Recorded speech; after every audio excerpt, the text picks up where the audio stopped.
Hi, welcome to the Old Geezer's Diary. My name's Chris, and here on this page we talk about real life. Real life for most pensioners, not all pensioners, but a lot of pensioners who are not having a good time that we deserve to have in our lives. For most of us worked all our lives, we've saved what we can, we've got a pension from the state, and for many pensioners, life is a grind.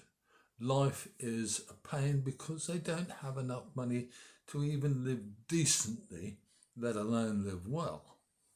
So, what are we going to start off by saying? We're going to do two things today. One is we're going to look at our position in the world of pensions, what we get and what we should maybe get. And the other thing we're going to look at is what people have said to us over the last week or so since we did our original video on Tuesday. If you haven't seen it, there's a little thing just down there to show you where it is. Have a look for yourself and you'll see what we're saying.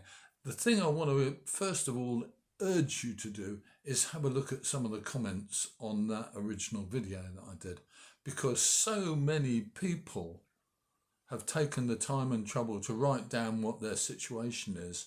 I have to say that it hit me just there, reading the comments on the original post, because so many people are having a bloody rough time. And it's a rough time that they don't deserve to have. They haven't done anything wrong. When I was a kid growing up, private pensions were only really for people with loads of money, big incomes. Me, I worked in factories, I drove lorries, I did more or less anything I could until one day I got a job that actually lifted me out of that grade. So, but back in those days, I couldn't afford to buy a private pension or to pay into a private pension. Where the hell was that money coming from? I got my wages every week and I spent my wages every week, like we mostly did, because in those days the understanding was that the state pension would pay for your living. When my dad retired many years ago, the state pension did pay for his living. He had a very small private pension. I think he had about 20 quid a week or something. Um, and he spent most of that on food, so the rest of his income went. But I know that when he died, he didn't have any money in the bank. He had his house, but he didn't have any money in the bank. So in those days, it looked as if he couldn't really fully live on his state pension alone. That little private pension of his, 20 quid a week, did him a lot of good. But please do, please, if you can, take 10 minutes or maybe 15 to actually read those comments on the original video that we made, because some of them are heartrending and many of them should be read by people who have the power to change this kind of situation. If you're an MP out there, God knows one might bother with us. If you're an MP out there, read the bloody thing. See for yourself what people are saying and how people are living. They're not doing well, and it's your fault, guys.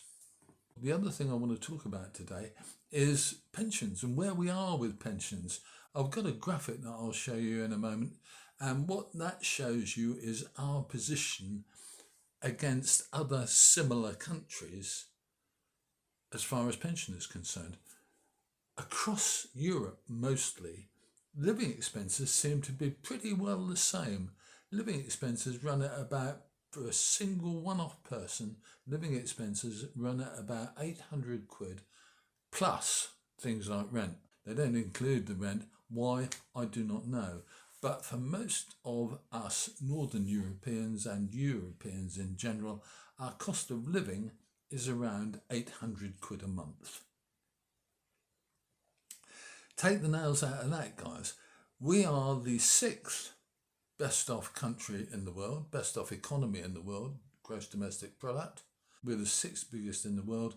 But as far as pensions are concerned, there we are, down at the bottom of the stack, we're 15th.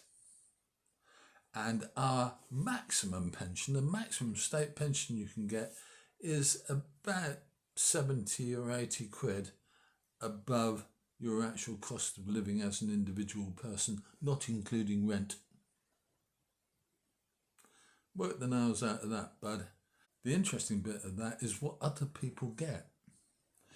In Spain, for example, where the cost of living is around 600 quid as opposed to our 800 quid a month, the pension is 1,500 quid a month. That's nearly double what we get, anyone in the UK gets as a pensioner. That's a ludicrous difference, isn't it? In France, it's about the same, about 1,500 quid. People get a lot more money than us in pension. And where was that pension funded from? The same place as ours is. Taxes, national insurance, call it what you will.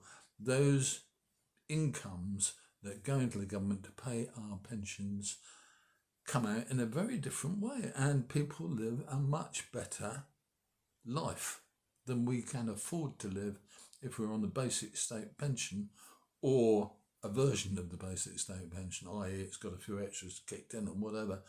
We don't have the ability to live as good a life as our cousins in other countries, just because we don't have enough money. One of the things I really want to do is actually spread this message. If you can tell people about this, if you can tell your friends and talk to your friends and say we're starting to get somewhere talking about this and exposing how our lives actually operate against people in other countries, then please do so. From my point of view, the more people that we can reach and talk to about the way our country operates as opposed to other countries, the better. And that's it from me today on the Old Geezer's Diary. If you've got a comment, if you've got something you really want to say, use the comments on this video. Just say it. I'd love to hear from you, and I will read each and every comment. From my point of view, we're going to keep bashing away at this one and talk about the way pensioners live. If you have an example of the way that people live yourself, I'd love to talk about it. I don't want to mention any names or anything like that, but we want to get the news out there that pensioners in the UK, many pensioners in the UK, have a good time.